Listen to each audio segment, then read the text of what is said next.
Ayer le presentábamos el caso de Owen David, que fue abusado por su abuelo desde que tenía 2 añitos. Esto sucedió en Torreón, Coahuila.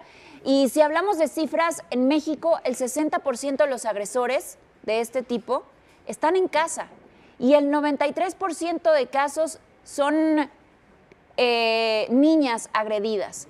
La mayor incidencia es en el Estado de México, en Veracruz y en Chihuahua. Y otro problema importante, después de la pandemia, aproximadamente 21,000 menores sufren y son víctimas de explotación sexual.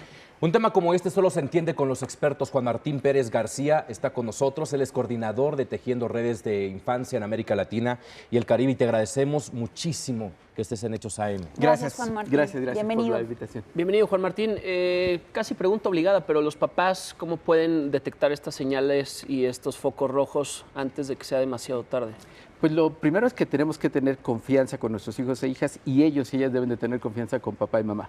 Esa es la mejor forma. Y obviamente los síntomas tienen que ver con comportamientos, le llamamos atípicos, por ejemplo, que lo que ya hacían o habían logrado de autonomía lo van perdiendo.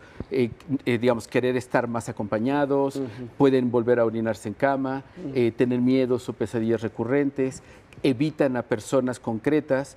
Estos, digamos, tendrían que ser señales que todas y todos escuchemos. Lamentablemente la cultura que tenemos es que los niños y niñas les escuchamos poco y sobre todo la voz de personas adultas vale más que la de niños y niñas. Y como lo han dado ustedes el dato, muchos de los agresores son gente del entorno cercano, tíos, tías, abuelos, padres. Entonces cuando se denuncia a los niños y niñas, hay la duda de si está mintiendo porque generalmente la persona agresora tiene un rol importante en el contexto familiar. En materia de justicia, ¿cómo estamos? Porque muchas veces existe la impunidad. Hace apenas poco tiempo se aprobó que ya no prescribieran este tipo de delitos, no importa el tiempo que pase. Sin embargo, para las pruebas periciales, pues de repente puede ser difícil comprobar una violación o un abuso. ¿Cómo estamos en ese sentido? Sí, tenemos avances legislativos, pero lamentablemente la implementación en lo que corresponde a las fiscalías tenemos grandes fallas. Es ahí donde tenemos las fallas mayores, no solamente porque no tienen personal especializado, sino porque parten de un paradigma adulto, donde, como comentaba, la testimonial de niños y niñas es mal tomada o incluso se les trata como adultos y necesitamos profesionalizar. Otro elemento que ya después cuando pasa al Poder Judicial, los mecanismos de defensa de los agresores suelen recurrir a revictimizar a niños y niñas y, por ejemplo, se les exige que den, por ejemplo, tiempo, circunstancia y lugar, y particularmente niños y niñas pequeños no tienen esa posibilidad. No tienen esa noción ni siquiera. Por eso es que la testimonial profesional tendría que ser un elemento clave, y es muy buena noticia que ya no prescriban los delitos, pero es importante informar al público que esto es a partir de que se aprobó, es decir, hace muy poquito. Todos los delitos que han sucedido antes sí tienen todavía la prescripción de tiempo. Pero es que yo veo las cifras y en verdad me preocupa, porque se dice que solo el 1% de los casos son sentenciados, o sea, 1 de cada 100. Exacto. Pero ¿cuántos son denunciados? Porque también sé que cuando hablamos de una agresión en casa y que además tu familiar está involucrado, pues siempre hay un miedo, ¿no?